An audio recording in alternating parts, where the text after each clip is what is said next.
Good morning, sir. Good morning, classmate. Today I will discuss the Pro Credit Group withdraws from small loans.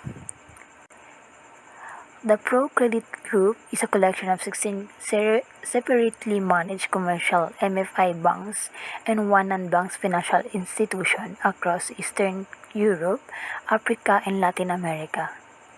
The banks are tied together under one umbrella organization called Pro Credit Holding in Germany. The central organization provides the individual MFIs with financing as well as specialized services such as internal audit support, risk management, marketing, and employee training.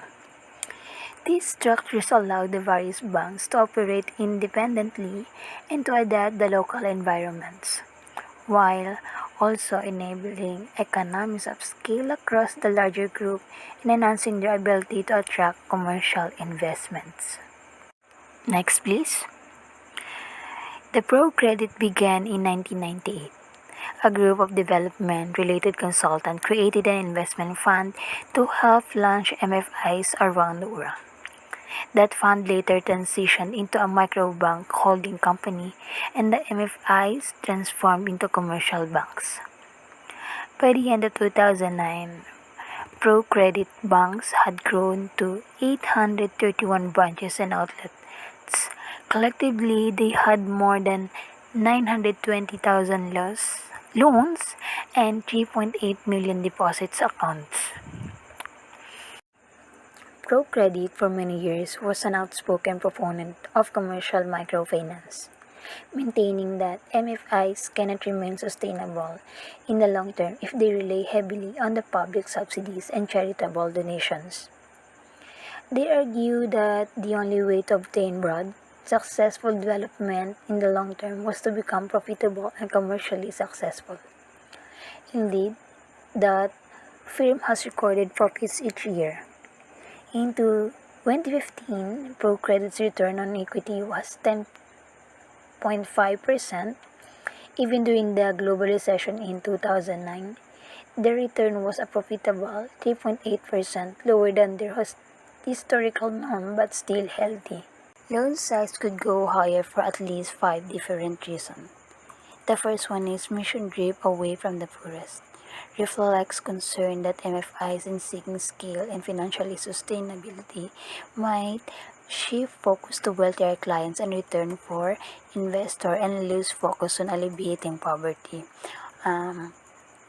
This Pro Credit refocus on financial services for small business rather than microfinance for retail customers. With the goal of sustainable profitability in mind, Pro Credit now focuses on larger loans and saving services for small and mid-sized enterprises in developing countries.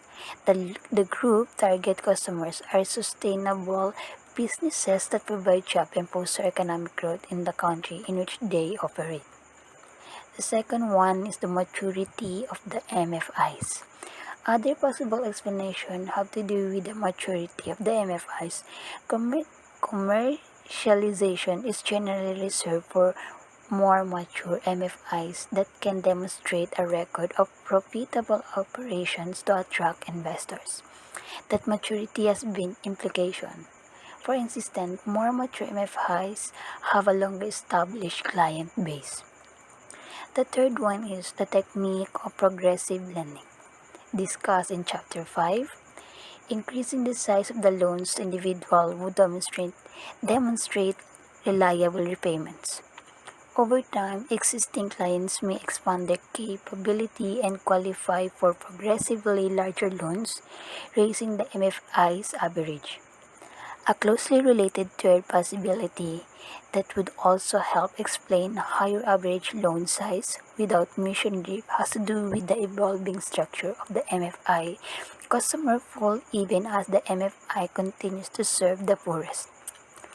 Young MFI have mostly new clients. For older MFIs, if customers remain loyal, the fraction of clients with experience and who qualify for larger and longer term loans could grow.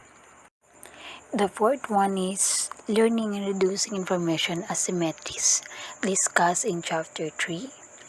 As an MFI gets more experience, it gains better information in its clients and a better handle on likely risks among target customers more generally.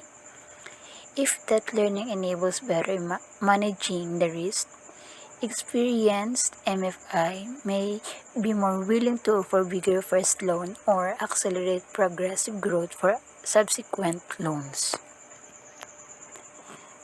The last one, MFI might relax their loan discipline, getting overly aggressive and pushing loans bigger than their clients can realistically handle. This can raise the likelihood of clients defaulting, and it too severe puts MFI themselves at risk of financial difficulty. Evidence such as discipline was deteriorating was a big reason, but causal management reined back loan size after 1993. More broadly, though thankfully not common on larger scale, systematic risk from weakening of lending discipline has led to occasional industry-wide microfinance market crashes in some countries, including short-term crises in India, Bosnia and Herzegovina, Nicaragua, and several other nations. That's all. Thank you.